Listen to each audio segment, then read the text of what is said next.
Essa é a mais longa salva de palmas já havida aqui nesse auditório. Confesso que estou aqui sob o impacto da sua apresentação, Alexandre, porque confesso que imaginava aqui uma apresentação muito bem articulada, com dados, etc., mas eu acho que você fez algo muito além disso e te agradeço por isso. Então, se houver fôlego, eu peço que as pessoas que quiserem fazer perguntas se identifiquem. O presidente acho que quer começar. Depois temos uma pessoa lá. E a gente por aí vai. E o Roberto?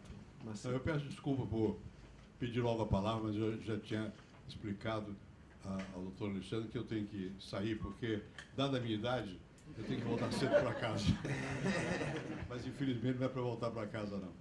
Mas eu quero dizer o seguinte, como aí houve um rap de que, quem sabe, os elders pudessem se ocupar do tema, e como eu faço parte desse grupo que foi criado pelo Mandela, que era um elder também, e eu sou agora começo a ser dos mais idosos entre os elders, mas tem alguns que me superam.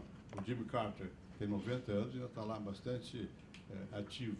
Eu tenho propugnado lá para os 85 cair fora, que é a minha idade o ano que vem. Mas eles não aceitam isso, não. Eu só quero dizer o seguinte, eu vou transmitir a esse grupo as nossas preocupações, porque eu acho que o tema realmente merece uma atenção toda especial e de fato, eu mesmo não tinha percebido que não existe convenção nenhuma, nenhum foco especial no envelhecimento. O que foi dito aqui é tudo verdadeiro. A população está envelhecendo, isso é positivo, ou pode vir a ser positivo, mas é preciso que tenhamos cuidado. Eu tratarei de cuidar dentro da minha limitada capacidade como idoso e vamos ver se a gente consegue algum apoio dos elos. Eu me desculpo mais uma vez, mas eu tenho um outro compromisso. Muito obrigado e parabéns.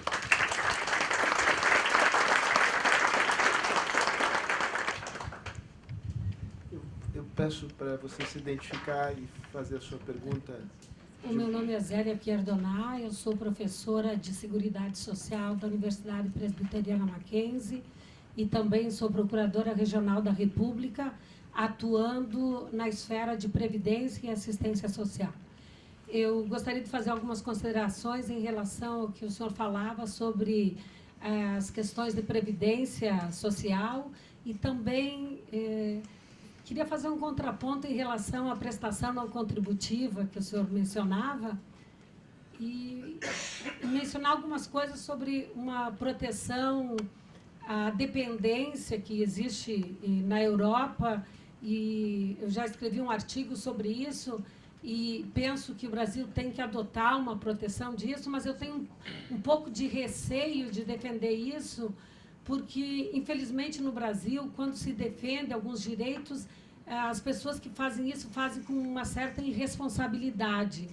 Então, em relação à previdência e assistência, eu, inclusive, tenho dito que os legisladores, o executivo, mesmo os membros do Ministério Público, têm sido muito irresponsáveis, são todos muito generosos e não têm pensado nisso que o senhor tem falado, dessa longevidade, desses gastos que têm sido assim muito expressivo, considerando o longo prazo que nós vamos ter em relação a isso. O gasto que nós temos hoje nós gastamos como a Espanha e temos uma longevidade muito menor do que a Espanha. E quando se fala em ajuste, as centrais, o legislativo, o judiciário, todos dizem que se quer tirar direitos, e não é isso.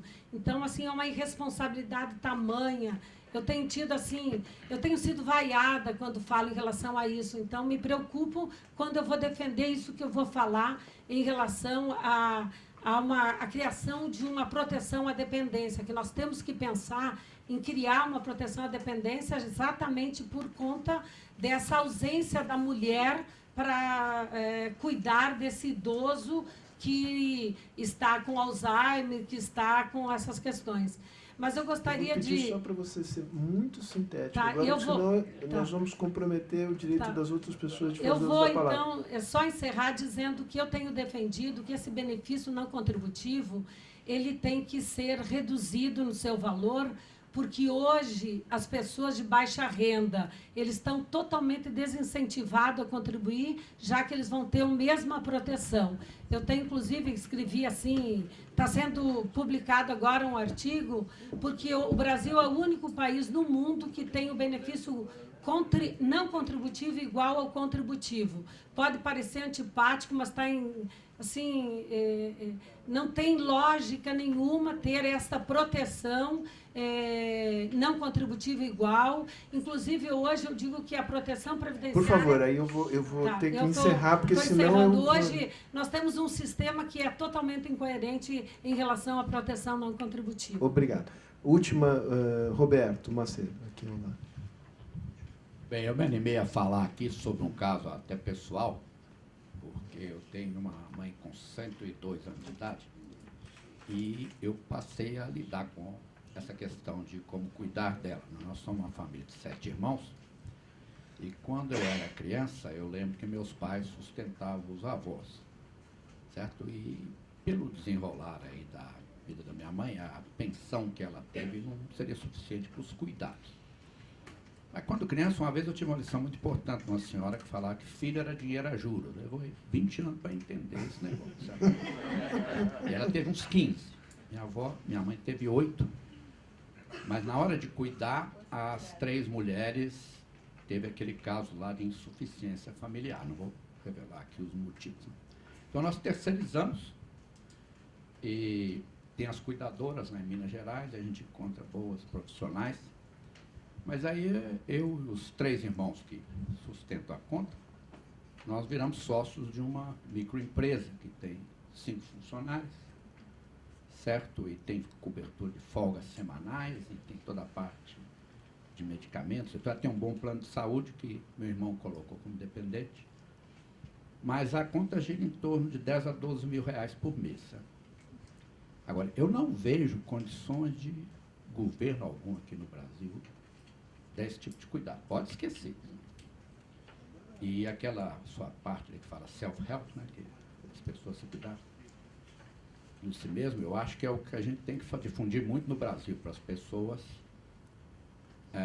tentarem cuidar. E aí qual é a linha? Na visão dos economistas, a gente trata assim, e eu entrei nisso, os riscos da longevidade. Eu acho que tem que advertir as pessoas quanto aos riscos, mencionando alguns. O dinheiro não dá, perder o emprego adicional, perda do cônjuge, senilidade, demência, perda da mobilidade, viuvez. Então, a gente trata os riscos, né? Porque o risco é uma incerteza que leva a um custo. Eu acho que tem que disseminar essa ideia de risco para as pessoas, pelo menos, tentar administrar isso e se prevenirem quanto a esses cuidados que, em algum momento, serão inevitáveis. Em outras palavras, difundir aquilo que a gente chama de educação financeira ligada a essa questão da longevidade. Posso escolher mais uma pergunta aqui? Calma, eu tenho que organizar com parcimônia aqui. Roberto, a pessoa que está ao seu lado aqui, eu sei que tem uma pessoa, por razões logísticas, eu vou... Você tem uma preferência pela direita, Depende da perspectiva. Se outro dia estava à esquerda... Não, imagina. Boa tarde, meu nome é Álvaro Mortari. Eu tenho 84 anos e continuo muito interessado em viver ainda bastante tempo. Eu gostaria de pegar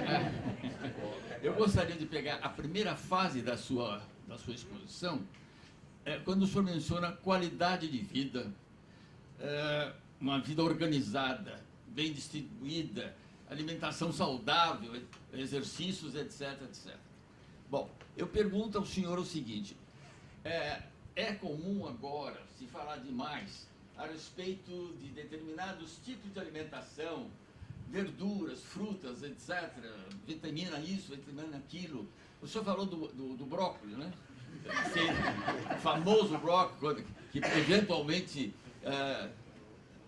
poderia causar um conforto maior para a pessoa que tem câncer ou que não está longe de ter câncer. Eu pergunto ao senhor, essa nova teoria que as verduras e legumes e uma série de outros produtos vegetais realmente trazem uma melhoria de qualidade de vida, ou existe realmente muita fantasia a esse respeito. Eu só vou comentar uma coisa para o senhor. Eu sou vegetariano. Então, não sei se tem que ver alguma coisa ou não. Mas, em todo caso, a sua resposta para mim seria muito importante sobre a qualidade de alimentação que se deve ter. Muito obrigado. Muito bem, agora a palavra volta. Eu sei que há pessoas aqui interessadas. Haverá uma segunda rodada. Uma segunda rodada, muito bem. Vou começar pela Zélia. Zélia, eu não entendi muito bem. Você fez um preâmbulo grande, longo, eu acho que eu me perdi no meio. Eu só ouvi a última coisa que você falou, que as pensões não contributivas são insustentáveis. Eu tenho a impressão... Não, ela está sentada agora ali, ela mudou.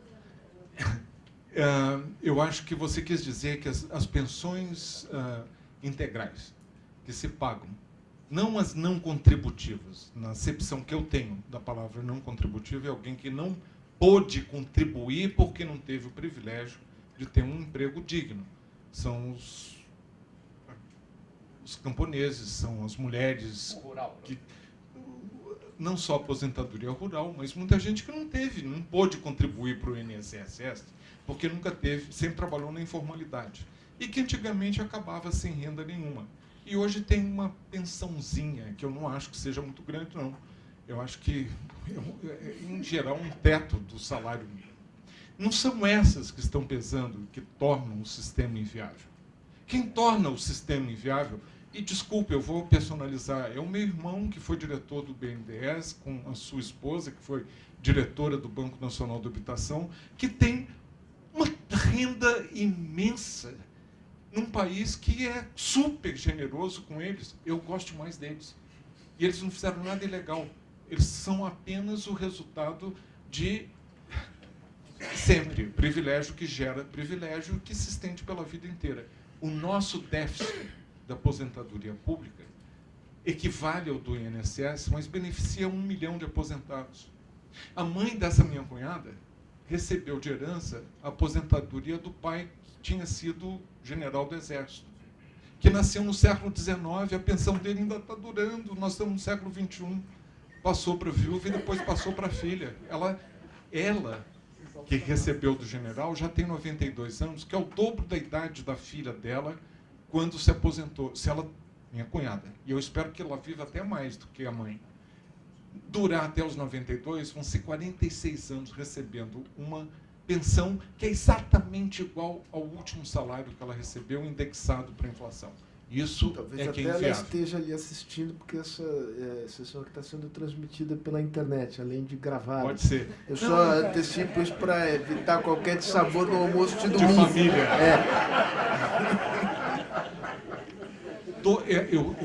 Isso a gente já conversou muito, e não adianta, porque eu apenas estou retratando graficamente, porque eu acho que quando você personaliza, fica mais real.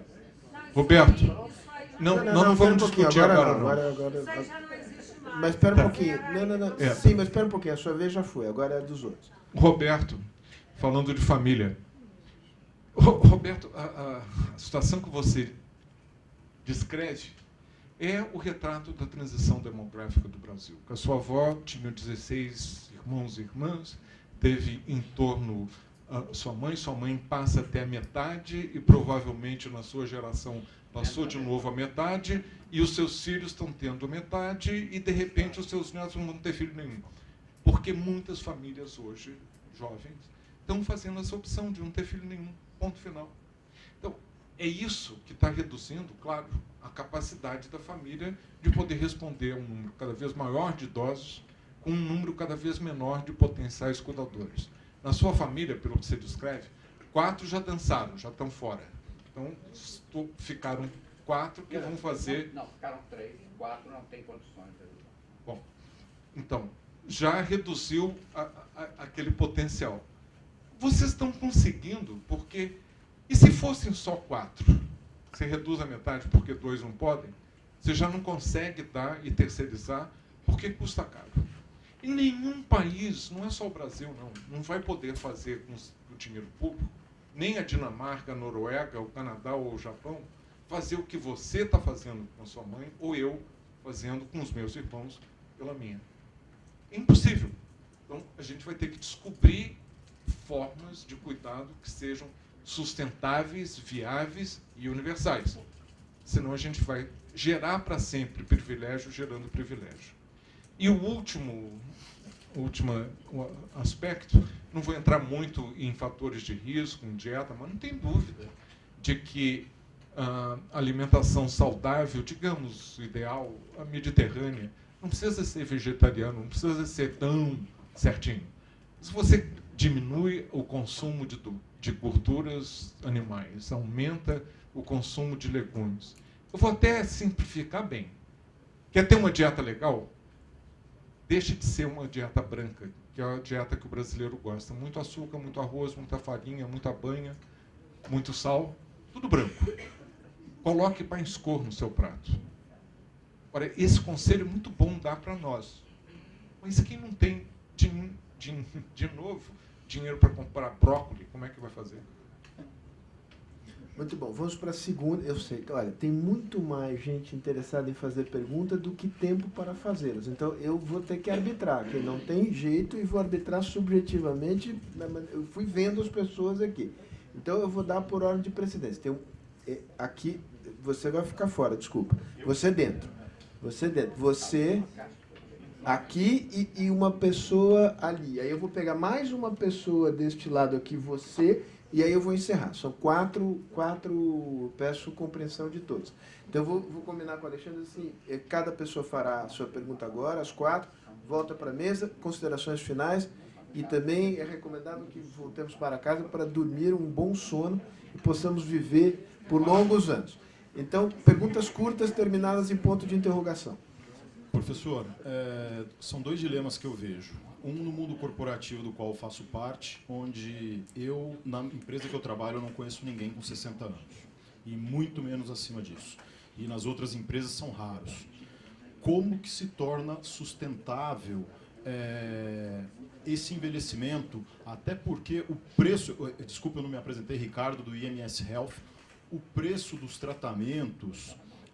para as doenças crônicas. Quando a gente compara o preço de um tratamento de um câncer, que hoje é muito mais comum pelo próprio envelhecimento do que era há 20 anos atrás, são diferenças gritantes. São, às vezes, 100 vezes mais caro o tratamento individual. E, ao mesmo tempo, eu vejo esse darwinismo no mundo corporativo, onde você vê cada vez menos pessoas acima até dos 50 anos. Para vários cargos, com 40 anos já se considera idoso, só que a gente vê a curva demográfica. Como que o senhor vê esses desafios? Muito bom. Por razões logísticas vai chegar aí, mas aqui do lado.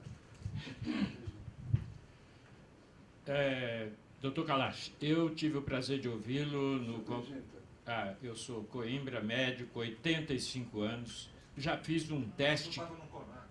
Eu estava lá no Congresso de Geriatria do Rio de Janeiro ano passado e estava na sua palestra aqui na Câmara de Vereadores. Então, hoje... embora morando em São José dos Campos, quando eu soube que você estaria aqui, vim ouvi-lo. É muito prazer. Eu tenho 85 anos, bem vividos. Eu já fiz aquele teste que diz que quem anda 14 metros em menos de 10 segundos vive pelo menos mais 5 anos. Eu já fiz, já passei, devo chegar aos 90. E a minha pergunta é muito simples. O que você me diz da telomerase? É tudo aquilo que estão propagando? A gente pode ter esperança de chegar aos 150 ou não? Muito bom. Isso é um novo tipo de açúcar? Ali atrás. Não, agora, é um hormônio que protege os telômeros. Complicou mais ainda.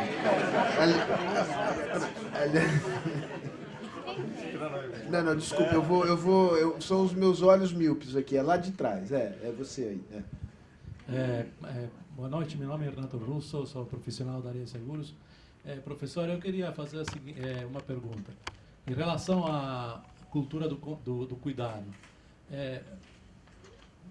um exemplo de dois países ricos, onde a cultura do cuidado é mais, e um se destaca, né? E dois países não pobres, mas de renda mais baixa, ou países em desenvolvimento, que, embora tenham a mesma renda, ou parecida, tenha uma cultura de cuidado diferente. Isto é, queria um pouco saber se, além da renda, o senhor tem exemplos de países que têm uma cultura do cuidado, ou têm uma propensão, né, até uma maior preocupação com essa cultura do cuidado. Muito bom. Última pergunta aqui ao lado, Hélio Zilberstein, se eu não me engano. Hélio Zilberstein, da Faculdade de Economia. Eu queria cumprimentar o Alexandre pela apresentação maravilhosa que nos proporcionou. Uma primeira parte mais numérica, vamos dizer assim, e uma segunda parte simplesmente tocante mesmo, que tenho certeza vai nos inspirar. É uma pequena observação sobre um tema com o qual eu tenho trabalhado. Você fala em déficit da Previdência Social. Minha sugestão é que se evite falar em déficit, por uma razão que você mesmo coloca. Uma grande parte dos programas são não contributivos. Se você coloca na mesma conta tudo, é claro que o sistema é deficitário.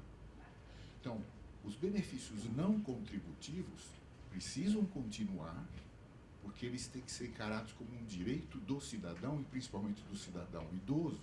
E uma outra conta separada seria a dos contributivos, né? Porque falar em déficit é levantar a bola para os inimigos de uma reforma. Porque eles vão dizer, não tem déficit. Olha aí, as contribuições sociais estão dando conta de tudo e não tem déficit.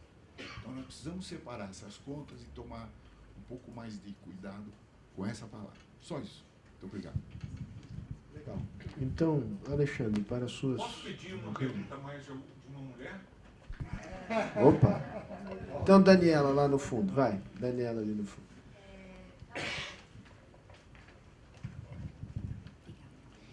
Meu nome é Daniela, eu trabalho na Bandeirantes, na área comercial. E a minha pergunta é a seguinte: hoje saiu no jornal, acho que na Folha, que o secretário da Fazenda de Santa Catarina já está se antecipando e eles estão tentando aprovar uma lei que teria um teto mínimo para aposentadoria. A minha pergunta é, será que Santa Catarina, sendo protagonista nisso, vai conseguir, e será que os outros estados também vão conseguir por esse caminho? Qual é a viabilidade disso? Em quanto tempo a gente conseguiria isso? Explica mais um pouco. Você está dizendo, o Brasil já tem, não precisa ir para Santa Catarina. Não, sim, mas a gente não tem um teto mínimo, não? A gente não existe... Na verdade... Eu conheço bem esse assunto, a questão não é essa, certo? O Roberto. O secretário da Fazenda de Santa Catarina publicou hoje na Folha, é uma coisa que já foi até adotada no governo federal. Eles vão estabelecer o plano de previdência complementar e aí o Estado só vai pagar até o limite do teto do INSS. Então você ganhou direito Eu acho isso pergunta importante. Não, mas eu acho que você tem, eu não sei se ela... Ganhei uma pergunta. Bom, meu nome é Ivete Belformato, eu sou presidente de ONG, e uma das associadas nossas é uma ONG de velhinhas, falando assim, velhinhas mesmo. A mais nova tem 80 anos. Então, uma senhora, grupo de senhoras, né, que se reúne toda semana, e elas resolveram fazer uma pesquisa sobre o programa de idosos, exatamente o que o senhor falou, Amigo do Idoso. Elas fizeram 1.500 entrevistas na cidade de São Paulo sobre o conhecimento do programa de idoso, sobre o que está sendo feito para o idoso na cidade de São Paulo. Fizeram um projeto e estão tentando encaminhar para o governo. Eu gostaria de mandar esse projeto para o senhor. É só isso. E olha, eu senti que eu estava criando monstros, porque eu nunca pensei que se nelas a ligar o celular e gravar as entrevistas. Elas têm todas as entrevistas gravadas nos seus celulares. Impressionante as senhorinhas, viu? Então, tem coisas que realmente são pessoas que estão tentando lutar pelo seu direito. Porque elas perguntaram, por que ninguém ouve a gente? Eu falei, porque vocês não votam, né? Não, mas a gente quer participar da vida ativa, a gente quer ter direito a falar com os governadores. E talvez você dando uma olhada possa ajudar elas a ganhar a voz. Tá? Muito bem, Alexandre, agora é contigo. Muito obrigado. A primeira pergunta sobre essa questão do corporativismo, você não vê pessoas com 60 anos na sua empresa, talvez nem com 50. Já existe uma discriminação. Nós temos uma discriminação no recrutamento e nós temos uma discriminação na continuidade. E quem tiver o azar de perder o emprego aos 40, não precisa ser 60, não. Já está mal. Mas por causa do que eu estava explicando, numericamente, de que nós temos um peso morto, infelizmente, no Brasil, de 1/3 da população adulta, que é ou analfabeta ou analfabeto funcional. E como está entrando menos mão de obra, né? Oferta de mão de obra, porque está diminuindo o número de jovens por conta dessa diminuição da fecundidade no Brasil, que foi vertiginosa, vai mudar. Vai mudar porque a empresa que tiver visão vai falar assim, eu preciso desse capital humano, eu preciso caprichar, eu preciso reciclar os conhecimentos, eu preciso investir no aprendizado continuado, porque eles são minha certeza de continuar, eles têm experiência, têm a lealdade em relação à empresa, e algumas empresas já estão fazendo isso. Eu falei no CONAR, que é o Congresso de Recursos Humanos, recentemente aqui em São Paulo, e mostrei vários casos. Não vou entrar em detalhes, mas, por exemplo, a BMW, eles fizeram o seguinte, eles lá na Alemanha olharam para o futuro, daqui a 30 anos, a composição etária da Alemanha vai ser muito envelhecida. Então, eles pegaram uma das plantas da BMW e resolveram simular como se fosse aquela fábrica daqui a 30 anos. E recrutaram e colocaram os trabalhadores como se tivessem a mesma estrutura etária da Alemanha, mais envelhecida ainda, porque já é muito envelhecida. E fizeram um teste durante um ano, um piloto, com modificações mínimas, mas com algumas modificações. Por exemplo, coisas simples. Em vez de ser o piso de cimento onde esses trabalhadores, eles forraram de madeira, para poder amenizar nas articulações. Coisas simples. Eles não gastaram mais do que 50 mil euros para adaptar e tiveram um aumento da produtividade depois de um ano de 7%, e ninguém que participou daquela experiência queria sair. Ou seja, é possível, é viável. Mas você tem que ter um líder na empresa que tenha visão, que perceba, esse é o futuro. O Brasil vai envelhecer, goste ou não goste. Quem não gostar, sei lá, imigra, vai para outro, mas não tem muito país para ir também não. Mas porque nós vamos envelhecer. Segundo, eu não vou entrar em detalhes aqui do genoma, das grandes conquistas possíveis que a gente vê por aí, que estão vindo com promessas. Eu fico contente do jeito que a gente está. Eu acho que com a tecnologia que nós temos hoje, médica, já dá muita coisa boa. É só aplicar o que a gente sabe. E acrescento outra coisa. O que custa caro não é envelhecer, não. O que custa caro é a tecnologia médica, sobretudo a tecnologia mal utilizada. E no Brasil nós estamos copiando um modelo que não nos convém, que é o modelo americano, com muita medicalização do envelhecimento e com muita tecnologia que não é necessária. Não precisa ficar fazendo a cada 6 meses uns exames super, ultra complicados, quando coisas muito básicas podem dar um resultado a nível global muito mais interessante. Outra coisa é essa questão dos seguros.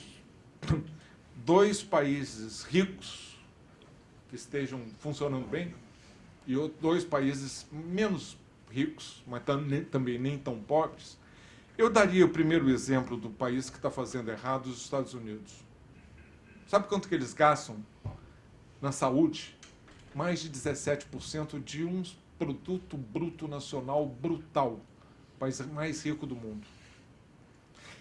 E os indicadores de saúde estão à altura? Não.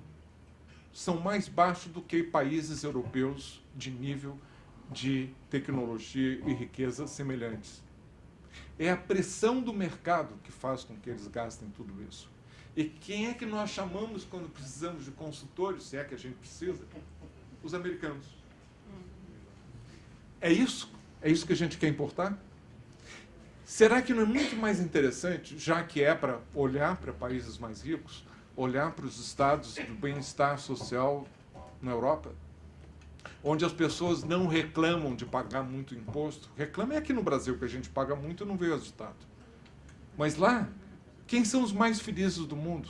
É a Holanda, os países escandinavos, aqueles países, é aquilo na mesmice. É sempre, todo ano, a mesma coisa. Países com alto índice de desenvolvimento social, onde se paga muito imposto, onde se tem um grande retorno. E onde a expectativa de vida, não só numérica, quantitativa, mas a expectativa de vida com saúde, ajustada para a saúde, é muito mais alto do que aquele modelo americano, que eu acho nefasto. Países que não são tão ricos e que estão dando certo. Você pega o exemplo diametralmente oposto da Costa Rica, com uma expectativa de vida de mais de 80 anos. Muito pobre, aquele país não tem a riqueza que nós temos.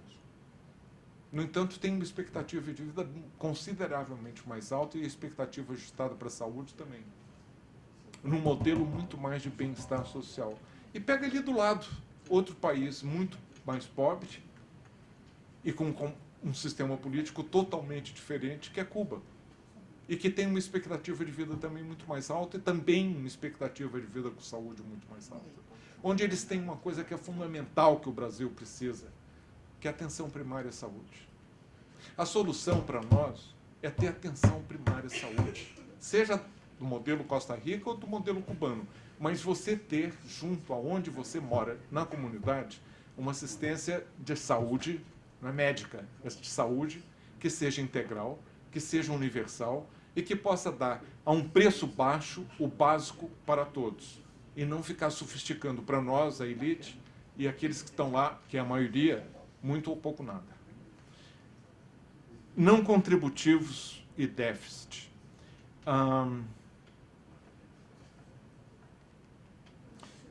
Eu ainda tenho dificuldade aqui com essa terminologia que a gente está utilizando. Para mim, o não contributivo é você nunca ter contribuído por não ter podido, porque não tinha um emprego decente, e depois você recebe um pouco. Agora, é claro que tem muita gente que contribui e depois recebe acima daquilo que contribuiu por muito mais tempo, porque a gente está vivendo muito mais. Então, para mim, o básico é esse. O lugar comum que a gente chega é esse. E a Daniela falou de aposentadoria mínima, e para mostrar que eu estou envelhecendo, eu já não me lembro o que você falou. Aquela questão do piso do INSS. Ah, de Santa Catarina. A previdência complementar. Tá certo.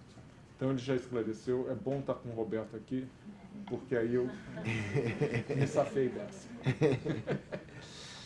Olha, eu queria só terminar agradecendo a atenção de vocês, super generosos. Chama a atenção de duas coisas que, de novo, vocês podem, nesse website que está ali, fazer o download. Vai estar em português bem breve, que é essa revisão do marco político. Isso aqui é só o sumário executivo, um documento bem maior, que a gente vai lançar daqui a 2 semanas nesse Fórum Internacional da Longevidade. E hoje, a Organização Mundial da Saúde, onde eu trabalhei e fui diretor durante tantos anos, lançou um relatório excelente, que foi lançado ontem, celebrando o Dia Internacional do Envelhecimento, que já está no site da Organização Mundial da Saúde. O sumário executivo já está em português. Vocês podem fazer também o download. E eu só, se eu posso, lamento só que eles não continuem falando de envelhecimento ativo. Eu acho que o relatório é muito bom, mas é mais restrito. Ele fala mais de envelhecimento saudável. E eu sempre quis falar de uma coisa muito mais ampla. Porque eu acho que quando a gente tem educação continuada, quando a gente tem acesso à informação, quando a gente tem direitos, a gente tem muito mais chance de envelhecer bem do que uma visão mais estreita, mais de uma saúde pública mais tradicional, embora eu confesso que esse relatório é excelente e vai provavelmente revolucionar a forma como os ministérios de saúde veem o envelhecimento. Só que eu sou de uma escola talvez mais antiquada, ou talvez mais avançada. Eu acredito que saúde é feita no contexto do dia a dia, onde nós vivemos, onde nós trabalhamos, onde nós nos divertimos, onde nós amamos. É nesse contexto que a saúde se forma. Não apenas naquela interação do médico ou do profissional da saúde com o indivíduo. E por eu acreditar nisso, eu prefiro abraçar o envelhecimento ativo, reconhecendo que para o setor específico da saúde, esse relatório vai ter um grande impacto. Muito obrigado. Alexandre, muitíssimo obrigado.